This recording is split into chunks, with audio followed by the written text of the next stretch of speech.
உங்களை அந்த அளவுக்கு நேசிக்கிறார், உங்களை ஒவ்வொருவரையும் நேசிக்கிறார். அவருடைய நேசத்துக்கு முன்னாடி நம்ம அளவு கூட வைக்க முடியாது. என்ன ரொம்ப நேசிக்கிறாரு, மேத்யூவை கம்மியா நேசிக்கிறாருன்னு சொல்ல முடியுமா? அந்த மாதிரி சொல்லுங்க. எல்லாருக்கும் ஈக்குவல், எல்லாரும் ஒரே மாதிரி நேசிக்கிறார். சில கிருபை வரங்களை வேணா கொடுப்பார், பயன்படுத்திருக்காரு. ஒருத்தருக்கு 5 தாளந்து கொடுத்தாரு, ஒருத்தருக்கு 2 தாளந்து கொடுத்தாரு, ஒருத்தருக்கு 1 தாளந்து கொடுத்தாரு. அங்க ஏற்றத்தாழ்வு இல்ல, அவருக்கு அளிக்கப்பட்ட கிருபை அவ்வளவுதான். சரி, இப்ப நல்ல கவனிங்க. தேவன் தம்முடைய ஜனங்களை அளவில்லாம நேசிக்கிறார்ல, அந்த நேசிக்கிற ஜனங்களை ஆண்டவர் சொல்றார், நீங்களும் நேசிக்கணும். இப்ப அதிலே சாமுவேல் சொல்றார் பாருங்க, எடுத்துக்கொள்ளுங்க. 1 சாமுவேல் 12ஆம் அதிகாரம் 23ஆம் வசனம். 1 சாமுவேல் 12:23. நானும் உங்களுக்காக விண்ணப்பம் செய்யாதிருப்பேனாகில். ஒரு ரட்சிக்கப்பட்ட பிள்ளையே, உன்னை பார்த்து சொல்கிறேன், உன் பக்கத்துல உட்கார்ந்து இருக்கிற ஜனங்களுக்காக நீ ஜெபிக்கணும். ஏன் ஜெபிக்கணும் தெரியுமா? அது கர்த்தராலே மீட்கப்பட்ட ஒரு பிள்ளை பக்கத்துல உட்கார்ந்து இருக்கிறான். அவங்க இடறி போகாம இருக்க நீ ஜெபிக்கணும். அவங்களுக்காக நீ ஜெபிக்கிறது கல்வாரியில் சிந்தப்பட்ட ரத்தத்துக்காக ஜெபிக்கிறது கிடையாது. அதனால இப்ப சாமுவேல் சொல்றாரு, நான் வந்துட்டு கர்த்தர் உங்க மேல பிரியமா இருக்கிறான்னு, கர்த்தர் உங்களை ஆசீர்வதிக்கிறான்னு சொல்லிட்டு மட்டும் போறதுக்கு வரல, நான் உங்களுக்காக பிரேயர் பண்ணணும். ஒருவேளை நான் பிரேயர் பண்ணலைன்னா நான் கர்த்தருக்கு விரோதமாக பாவம் செய்யணும்.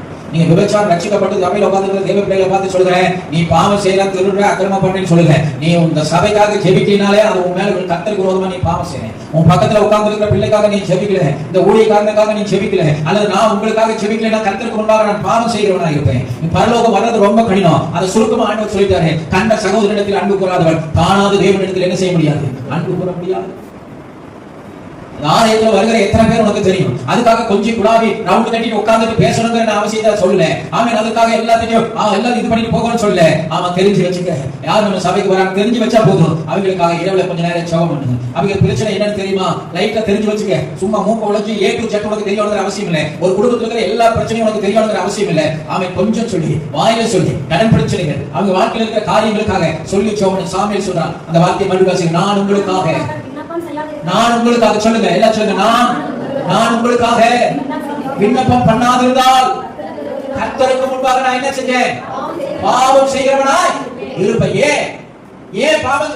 அந்த ஜனங்களை ஆண்டவர் நேசிச்சேன்னு சொல்லிடுறார். அல்லேலூயா. இஸ்ரவேல் ஜனங்களுக்கு நீ தீர்க்கதரிசி. இஸ்ரவேல் ஜனங்களை கர்த்தர் தம்முடைய ஜனங்கள் என்று சொல்லியிருக்கிறார். அப்ப தம்முடைய ஜனமா இருக்கிற அந்த ஜனத்துக்காக ஒரு மனிதன் வேண்டுதல் செய்யணும்னு ஆண்டவர் விரும்புகிறார். அல்லேலூயா. புதிய ஏற்பாட்டிலே எல்லாருக்கும் விழுந்த கடமை, தமது ஜனத்துக்காக அன்பு சொல்ல, கண்ட சகோதரனிடத்தில் அன்பு கூறாதவன் காணாத தேவனிடத்தில் என்ன செய்ய முடியாது? அன்பு கூற முடியாது. அல்லேலூயா. அவன் தேவனுடைய ஆலயத்தில் வந்து கையை உயர்த்தி என் உயிரான உயிரான உயிரான இயேசு சொல்லி